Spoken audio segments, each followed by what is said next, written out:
talk to the students about the companies that you like? I don't mean names. I mean what makes the company something that you like. I like businesses I can understand.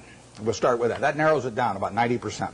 I mean, there's all kinds of things I don't understand, but fortunately, there's enough I do understand. And you got this big, wide world out there. Almost every company's publicly owned, so you got all American business practically available to you. Now, to start with, doesn't make sense to go with things that you think you can understand, but you can understand some things. I can understand this.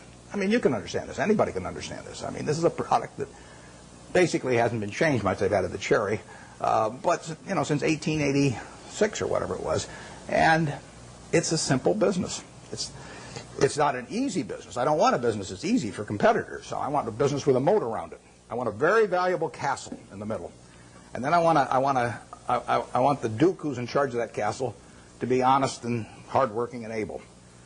And then I want a big moat around the castle. And that moat can be various things. The moat in a business like our auto insurance business at GEICO is low cost. I mean, people have to buy auto insurance. So everybody's going to have one auto insurance policy per car, basically, or per driver. And I can't sell them 20, but they have to buy one. What are they going to buy it on? They're going to buy it based on service and cost. Most people will assume the service is fairly identical among companies or close enough. So they're going to do it on cost. So I got to be the low-cost producer. That's my moat. To the extent my costs get further lower than the other guy, I've thrown a couple of sharks into the moat. But all the time, if you've got a wonderful castle, there are people out there who are going to try and attack it and take it away from you. And I want a castle that I can understand, but I want a castle with a moat around it. 30 years ago, Eastman Kodak's moat was just as wide as Coca-Cola's moat.